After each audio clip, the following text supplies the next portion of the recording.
अस्सलाम वालेकुम दोस्तों, मेरा नाम है अली, मेरे से हमेशा की तरह मौजूद है दाऊद और आप देख रहे हैं जी इस वक्त क्रिकेट लवर अली शो को। कैसे देख रहे हैं दोस्तों, आप लोग से बात करने जा रहे हैं। बात करेंगे जी आज आपके साथ पाकिस्तान और इंग्लैंड सीरीज जो है वो स्टार्ट होने को है। पाकिस्तान क्या खिलाएगा अपनी प्लेइंग 11 अगेंस्ट इंग्लैंड पहले मैच में, आज की वीडियो में जरा इस पर डिटेल से बात करेंगे। तो अगर आप हमारे चैनल पर पहली बार आए, चैनल को अभी सब्सक्राइब करें और साथ ही पहले भूलिएगा। तो बात का आगाज करते हैं नंबर 1 खबर के साथ, जो आ रही है। तो सबसे नंबर 1 खबर आ रही है हमारे पास, वो पाकिस्तान वर्सेस जो है वो इंग्लैंड को लेकर आ रही है। तो भाईजान पाकिस्तान और इंग्लैंड जो है वो आमने सामने होने जा रहे हैं और आपको पता है कि पाकिस्तान की वर्ल्ड कप के लिए जो रियल और जबरदस्त तरीके की तैयारी है वो यही है। पाकिस्तान जिसके थ्रू अपनी जो तैयारी करेगा, यानी कि पाकिस्तान वर्सेस जो आपकी इंग्लैंड है, ये डिसाइड करेगी कि पाकिस्तान की टीम कैसी है, पाकिस्तान की बैटिंग लाइनअप कैसी है, पाकिस्तान की बॉलिंग लाइनअप कैसी है, पाकिस्तान का मिडिल ऑर्डर कैसा है, क्योंकि ये एक रियल और स्ट्रॉन्ग टीम है और है भी इंग्लैंड में। लेकिन पाकिस्तान ने जब इंग्लैंड से ऐसे टाइम पर खेला है कि जब वर्ल्ड कप बिल्कुल एग्जैक्ट आपके सर पर खड़ा हो, लाइक वर्ल्ड कप 2019 की मैं एक एग्जांपल दूंगा, तो इंग्लैंड ने पाकिस्तान को बहुत तोड़ा है, बहुत फोड़ा है और पाकिस्तान का कॉन्फिडेंस उन्होंने डाउन किया है। लेकिन फिर भी पाकिस्तान ने 2019 के वर्ल्ड कप के अंदर वर्ल्ड कप के मेन मैच में इंग्लैंड को हराया था। 2022 में भी जब आप जा रहे थे, आपने इंग्लैंड के साथ ही पहले पाकिस्तान में सीरीज खेली थी। क्या हुआ था उस सीरीज में भी आपके साथ? लेकिन वो तो खैर कुछ बेहतर हो गया था उसमें, लेकिन जब वुड खेलते थे तब रिजल्ट जो है वो आप कह लो कि बदल जाता था। जब वो अपने कुछ त्राहियां करते थे तो आप जो है मैचेस जीत जाते थे। खैर पाकिस्तान टीम जो दाऊद साहब इस वक्त प्रैक्टिस कर रही है। आज भी पाकिस्तान टीम ने खूब प्रैक्टिस की है। फखर जमान प्रैक्टिस करते हुए देखे हैं, रिजवान प्रैक्टिस करते हुए देखे हैं, साइम अयूब अपना बल्ला काफी घुमाते हुए देखे हैं, हारिस रऊफ बड़ा जो है वो अपना रिदम दिखाने में लगे हुए हैं कि भाई मुझे ट्राई कर लो किसी तरह। बड़ी तेज बॉलें नेट में डाल रहे हैं। क्या स्टोरी है? देखिए, आज पाकिस्तान टीम की प्रैक्टिस थी, बड़ी अपडेट है और अपडेट यह है कि जो पाकिस्तान के हेड कोच हैं गैरी क्रिश्चियन, पॉसिबल है कि कल वो पाकिस्तान टीम को ज्वाइन कर लेंगे। अलबत्ता अपडेट के मुताबिक कल पाकिस्तान टीम हेडिंगले लीड्स में कोई प्रैक्टिस नहीं करेगा। कल पाकिस्तान टीम का आराम का दिन है। कल पाकिस्तान जो गुजरा दिन है, पाकिस्तान टीम ने प्रैक्टिस की थी, आज भी भरपूर पाकिस्तान टीम ने प्रैक्टिस की। लेकिन अब जो अगला दिन है यानी कि कल, वहां पाकिस्तान टीम कोई प्रैक्टिस नहीं करेगी, आराम करेगी, थोड़ा बहुत एंजॉय करेगी, बाहर घूमे फिरेंगे, रिलैक्सेशन करेंगे, बिल्कुल आराम का दिन है। लेकिन आज हेडिंगले लीड्स में पाकिस्तान टीम ने भरपूर प्रैक्टिस की। 22 तारीख को पाकिस्तान और इंग्लैंड का पहला T20 खेला जाना है। लेकिन बड़ी अपडेट आ रही है पाकिस्तान की प्लेइंग 11 को लेकर। खबर यह है कि पाकिस्तान टीम में बड़ी तब्दीलियां होने जा रही हैं। लगभग 3 तब्दीलियां पाकिस्तान टीम अपनी जो आयरलैंड के अगेंस्ट खिला रहा था उसमें प्लेइंग 11 में तब्दीली करेगा। इतलात के मुताबिक साइम अयूब ने बहुत आज प्रैक्टिस जरूर किया है, लेकिन यह कहा जा रहा है कि अगर उनको, वैसे तो आ रहा है जी के पहले T20 में उनको बाहर किया जा रहा है और उनकी जगह उस्मान खान को जरूर ट्राई किया जाएगा। लेकिन यह भी अपडेट है कि हो सकता है कि शायद साइम अयूब को आखिरी मौका 1-2 मैचेस में फिर भी दे दिया जाए। लेकिन अली साहब, हारिस रऊफ भी भरपूर प्रैक्टिस करते हुए नजर आए हैं। फैसला कर लिया गया कि इस इंग्लैंड सीरीज में हारिस रऊफ को भी भरपूर मौका दिया जाएगा। साथ साथ यह भी फैसला किया गया कि पाकिस्तान जो अपना वर्ल्ड कप के लिए कॉम्बिनेशन रखना चाहता है वो कॉम्बिनेशन भी ट्राई करेगा, यानी कि इब्रार या शादाब में से किसी एक को भी टीम के अंदर एंट्री दिलाई जाएगी। पॉसिबल है कि इब्रार को भी टीम में जगह उनको भी एंट्री कराई जाएगी। अगर अली साहब थोड़ी पाकिस्तान की प्लेइंग 11 बनाएं, क्योंकि बाबर आजम चाहते हैं कि बाबर रिजवान की दोबारा से जो ओपनिंग जोड़ी है वो बहाल की जाए। लेकिन कहा जा रहा है कि अगर बाबर रिजवान की ओपनिंग जोड़ी नहीं भी बहाल होती तो फखर जमान जो ओपनिंग कर सकते हैं, और शायद ये भी हो सकता है कि आपको बाबर रिजवान की जोड़ी इस जो इंग्लैंड की सीरीज है इसमें नजर आ जाए या फिर फखर के साथ आएगा। अब जाहिर है ये क्या नंबर देते हैं ये तो आपको पता है कि तब्दील भी कर देते हैं। लेकिन एक बात तो कंफर्म नजर आ रही है कि फखर जमान और उस्मान खान दोनों ही खेलेंगे। उस्मान खान को ये नंबर 3 पर ही खिलाएंगे या 4 में भी खिला सकते हैं, लेकिन इंपॉर्टेंट ये है कि साइम अयूब को बाहर कर दिया जाएगा। अब देखो, बाबर, रिजवान, फखर और उस्मान खान, ये 4 पाकिस्तान के होंगे आपके टॉप 4 के। अब इनको किस तरह से एडजस्ट किया जाएगा? जो आज जो खबर आ रही थी वो ये आ रही थी कि जो 4 मैचेस की सीरीज है इनमें डिफरेंट कॉम्बिनेशन भी ट्राई किया जा सकता है। उस्मान खान को भी कह रहे हैं जी कि ओपनिंग करवाई जा सकती है। हाँ, वही मैं बात कर रहा हूं ना कि डिफरेंट कॉम्बिनेशन ट्राई किया जा सकता है। ऐसे उस्मान खान की इन्होंने बात की, उनको भी ओपनिंग में ट्राई किया जा सकता है, फखर जमान को भी ओपनिंग में ट्राई किया जा सकता है और बाबर रिजवान को भी। लेकिन यह कंफर्म्ड आ रहा है कि यही टॉप 4 होंगे। अब कान को इधर से पकड़ो या कान को इधर से पकड़ो, एक ही बात है। हाँ, बात एक ही है। ये हो सकता है कि अब और साथ ये कंफर्मेशन है कि बाबर और जो रिजवान है वो या तो ओपनिंग करेंगे या इनमें से एक 3 पे जाएगा, इससे नीचे ये दोनों नहीं जाएंगे। इन दिनों को जो इनको नंबर तय किया गया, जो फैसला किया गया आज वो ये किया गया कि बाबर और रिजवान को ओपनर या नंबर 3, इससे नीचे नहीं लेके आ जाएगा, 4 पे नहीं। लेकिन उस्मान खान और जो फखर जमान है ये इनको ओपनिंग में भी ट्राई किया जा सकता है, बिलखसूस फखर जमान को 3 पे भी, उस्मान खान को भी 3 पे ट्राई किया जा सकता है और 4 पे भी। तो इनके साथ रोटेशन चलेगी, 4 तक लेके जाएगी। तो ये बड़ा फैसला किया गया। लेकिन अगर आप प्लेइंग 11 बनाते हो तो अभी तक ये इत्तलात आ रही है कि फ़खर जमान जो है वो रिजवान के साथ ओपनिंग कर सकते हैं, 3 पे फिर बाबर आजम आ जाएंगे और फिर 4 पे उस्मान खान आ जाएंगे, 5 पे आपके आजम खान आ जाएंगे। आयरलैंड के दोनों जो आखिरी मैच थे बड़ा कमाल खेले हैं, बड़े छक्के मारे हैं, 300 के स्ट्राइक रेट से उन्होंने बैटिंग किया दोनों ही मैचों में, 300 प्लस के स्ट्राइक रेट से। तो खैर आपके 5 पे 3 डाउन पे आजम खान आ जाएंगे, आपके 4 डाउन पे यानी कि नंबर 6 पे इफ्तिखार अहमद आएंगे। थोड़ा सा उनको मौका भी सीरीज में नहीं मिला और थोड़ा सा बल्ला भी उनका भी खामोश नजर आ रहा है, लेकिन हमें पता है कि इफ्तिखार जो है वो कभी भी अपना बल्ला खोल सकते हैं। तो नंबर 6 पे यानी कि 4 डाउन पे आपके इफ्तिखार आ जाएंगे। नंबर 7 पे इमाद वसीम के ऊपर उनको प्रॉपर मौका दिया जा रहा है, क्योंकि कहा जा रहा है जी कि बड़ी अच्छी बॉलिंग किया है। इवन पाकिस्तान के सारे फास्ट बॉलर आयरलैंड की कंडीशन में अच्छी बॉलिंग नहीं कर सके और इमाद ने वहाँ पे बहुत अच्छी बॉलिंग की, बहुत इकनॉमी के साथ गेंदबाजी की, तो इमाद को तो बिल्कुल ड्रॉप नहीं किया जा रहा। तो नंबर 7 पे यानी कि 5 डाउन पे इमाद वसीम आएंगे। अब यहाँ पे अब अगले जो नंबर हैं 8वां 9वां 10वां 11वां, ये जो 4 स्लॉट हैं, कहा यह जा रहा है कि इनमें से एक फास्ट बॉलर कम किया जाएगा आयरलैंड के अगेंस्ट पाकिस्तान, क्योंकि हमने भी आपको बताया था शुरू में तो शदाब को उन्होंने खिलाया था पहले मैच में, लेकिन फिर चूंकि बारिश आ रही थी, मौसम जो था वो बादलों वाला था, हल्की फुल्की बारिश भी थी, तो हम भी ये बात कर रहे थे कि आप 4 फास्ट बॉलर के साथ चले जाओ एज कंपेरिजन शदाब। तो वही बात आप कह लो कि उन्होंने हमारी बात मानी भी और फिर 4 फास्ट बॉलर खेले।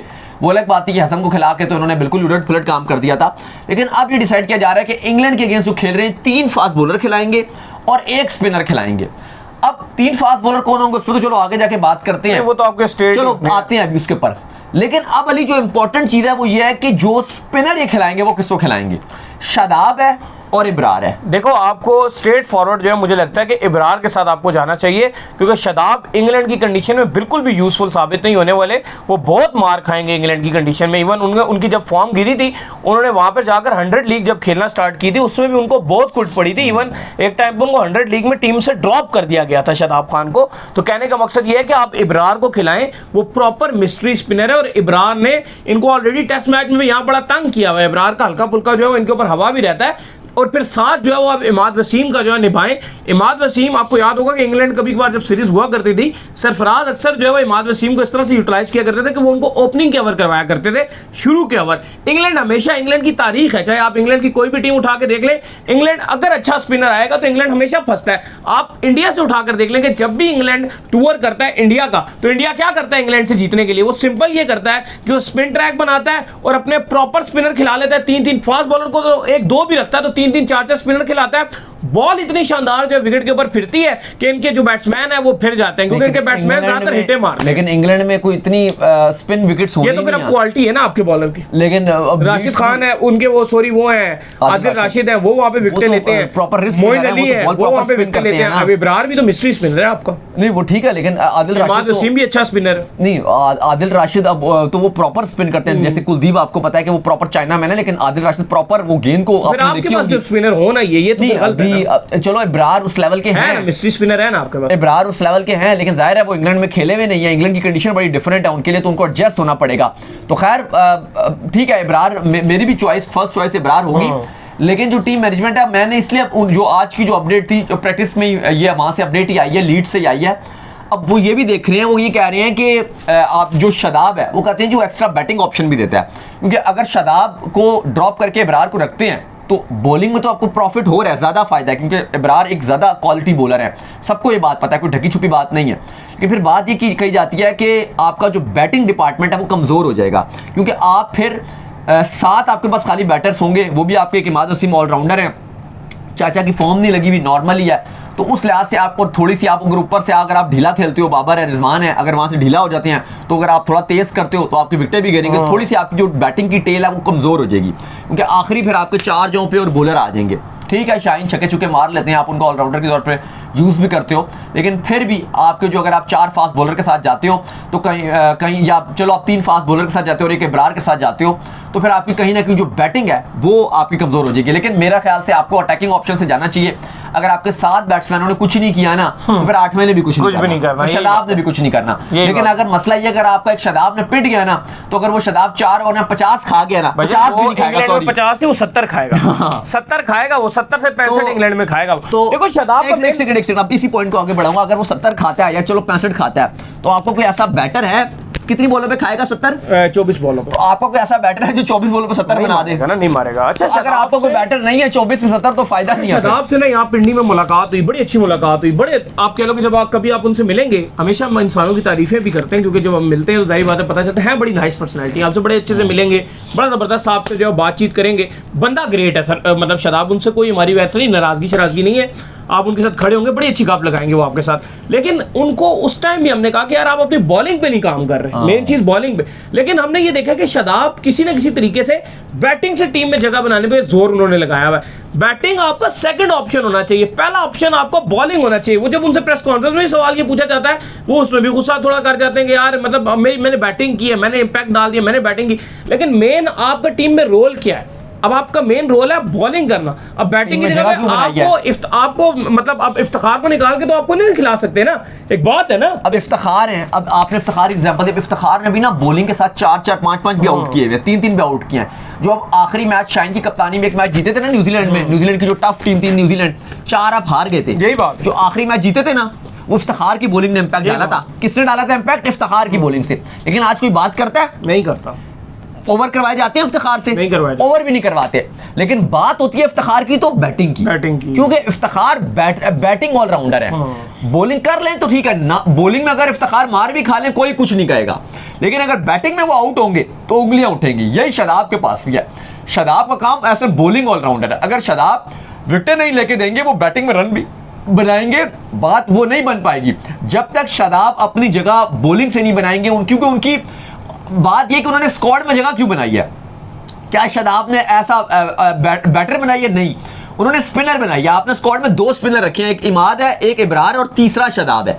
तीसरा स्पिनर है शदाब। ये नहीं कहा जाता कि तीसरा बैट्समैन है, बैटर नहीं है वो। तो फिर साइम अयूब है, फखर हैं, बाबर हैं, ये रिजवान वगैरह, ये लोग फिर बैटिंग में आते हैं।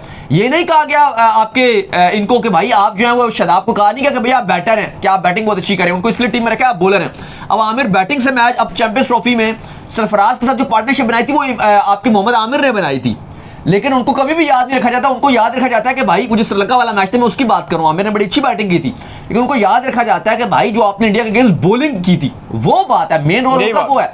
तो बात यह है कि शदाब को ठीक है, वो आप मैच की सिचुएशन के हिसाब से अगर अच्छी बैटिंग कर देते हैं वो तो वेल एंड गुड है, वो आप एज एन ऑलराउंडर हैं। अगर आपकी एक दिन अच्छी बॉलिंग नहीं भी चली, आप फिर भी टीम में रहोगे कि यार चलो ऑलराउंडर है। लेकिन शदाब को अपनी साथ जो है वो बॉलिंग करनी पड़ेगी। अगर शदाब अच्छी बॉलिंग नहीं करेंगे तो वो पाकिस्तान टीम में जगह नहीं बना सकेंगे। बहरहाल कहा यह जा रहा है कि जो 4 मैचेस में इसमें रोटेशन चलेगी, शदाब को भी मौका दिया जाएगा और इब्रार को भी मौका दिया जाएगा। खैर अली साहब, इसके बाद आपके 3 फास्ट बॉलर आ जाएंगे, जिसमें अभी कहा जा रहा है जी कि नसीम शाह वापसी कर रहे हैं, शाहीन शाह तो होंगे ही होंगे, हारिस रऊफ को भी कहा जा रहा है जी पहले मैच में खिलाया जाएगा। अब देखना पड़ेगा कि फिर मोहम्मद आमिर को ये बाहर करते हैं या मोहम्मद आमिर का तो इंग्लैंड रिकॉर्ड बहुत अच्छा है। बहरहाल अब ये 4 चॉइसेस हैं। हारिस रऊफ को भी कहा जा रहा है जी आज प्रैक्टिस किया और उनको वर्ल्ड कप से पहले वार्म अप करने के लिए कह रहे हैं। हारिस रऊफ को तो खिला रहे हैं पहला मैच, अब बाकी 2 बताएं कौन खेल रहे हैं। नहीं, हारिस रऊफ को खिलाएंगे पहला मैच तो फिर जारी बात है, फिर कह रहे हैं कि उनको क्योंकि वार्म अप करना है और उनको फिर ये है कि नसीम शाह को बिठाएंगे और आमिर और शाहीन को खिलाएंगे। नसीम शाह को मैं देख रहा हूँ थोड़ा सा उनके पत्ते जो है ना वो कटते जा रहे हैं, थोड़ा थोड़ा जैसे जो है ना वो आप कह लेंगे इंजरी के बाद जैसे आए हैं, उन्होंने पीएसएल खेला है, उसके बाद उनमें वो चीज थोड़ी दिखी नहीं है। अच्छा, नसीम का मैं आपको ऐड कर दूं, नसीम शाह की जो हकीकत है ना, नसीम शाह T20 में हमेशा आपके वो 3rd 4th बॉलर ही है, शुरू से ही पिटते रहे। T20 में उन्होंने कभी भी उतना इंपैक्ट नहीं डाला जो टेस्ट में डाला। नसीम शाह का जो बेस्ट फॉर्मेट है वो ओडीआई है और फिर उसके बाद सेकंड में बाद वो टेस्ट में करते हैं। जगह भी उन्होंने पहले टेस्ट में अच्छी की थी तो उसके बाद उनको वाइट बॉल में रखवाना, वो थे भी नहीं। नीदरलैंड वाले आपको याद होगा ओडीआई, लेकिन जो एशिया कप हमने दुबई में कवर किया था उसमें यह है कि उनका अब बड़ा अहम रोल था, उसमें बड़ी अच्छी बॉल मैं वही आ रहा हूँ, ये सिर्फ टेस्ट खेलते थे। नीदरलैंड के अगेंस्ट जब शाहीन अनफिट हो गए तो नीदरलैंड के अगेंस्ट जो ओडीआई थे उसमें इनको शाहीन की रिप्लेसमेंट में डाला गया था, तो उसमें इन्होंने अच्छी बॉलिंग की। फिर ये ओडीआई में अच्छी बॉलिंग करते रहे, फिर इनको T20 में डाला मजबूरी तौर पे, वहां पे भी इन्होंने बेहतर बॉलिंग की, बहुत एक्स्ट्रा ऑर्डिनरी नहीं लेकिन अच्छी बॉलिंग कर रहे थे, बीच में एक आध ओवर अच्छा डाल देते थे। लेकिन T20 में नसीम शाह नॉर्मल ही है, जो सही जो बात है, नसीम शाह T20 में बेस्ट नहीं है। अब वहीं अगर आप बात करते हो हारिस रऊफ की, जैसे आप बात करते हो वो T20 में बेहतर बॉलिंग कर जाते हैं एज कंपैरिजन ओडीआई में। हारिस रऊफ सिर्फ T20 का बॉलर है, वो ओडीआई और टेस्ट तो खैर बात ही ना करो आप। अब शाहीन है वो आपके ऑलमोस्ट T20 ओडीआई में अच्छा कर रहे हैं, टेस्ट में वो बेहतर बस गुजारा कर जाते हैं। तो कहीं ना कहीं अगर आप देखोगे तो नसीम शाह का T20 फॉर्मेट इतना अच्छा नहीं है, वहां पे शायद अगर नसीम और हारिस रऊफ में देखो तो बराबर ही आपको नजर आएंगे, किसी दिन नसीम शाह अच्छा कर लेगा, किसी दिन आपको हारिस रऊफ आपको अच्छा इंपैक्ट करता हुआ नजर आएगा। तो बहरहाल पहले में जो अभी तक की जो अपडेट आ रही थी वो यही आ रही थी कि हारिस रऊफ को तो खिला रहे हैं और शाहीन शाह अफरीदी भी खेलेंगे। आमिर और नसीम शाह में से किसी एक को जो है वो पहले में मौका देंगे और कहा जा रहा है जी 4 मैचेस हैं तो रोटेशन के साथ चलेंगे, शाहीन को भी आराम करवाया जाएगा, हारिस रऊफ को भी आराम करवाया जाएगा, मोहम्मद आमिर को भी आराम करवाया जाएगा, तो सबके साथ ऐसे रोटेशन के साथ ये चलाएंगे। तो उम्मीद करते हैं आज हमारा शो आपका वीडियो को लाइक कीजिए, हमारे चैनल को सब्सक्राइब कीजिए, साल के बेल आइकन बजाइए और एक और काम कर लीजिए, वो कर लीजिए इंस्टाग्राम के ऊपर जाइए, फॉलो कीजिए। इंस्टाग्राम में मुझे फॉलो कर लीजिए, वहां पे मैं मौजूद हूं दाऊद क्रिकेट के नेम से। अगर आपको कोई सवाल हो तो भेजिएगा और इनको भी फॉलो कीजिए। क्रिकेट लवर ऑफिशियल के नाम से डिस्क्रिप्शन में जाइए, फॉलो कीजिए। अल्लाह हाफिज़, बाय बाय, ख्याल रखिए।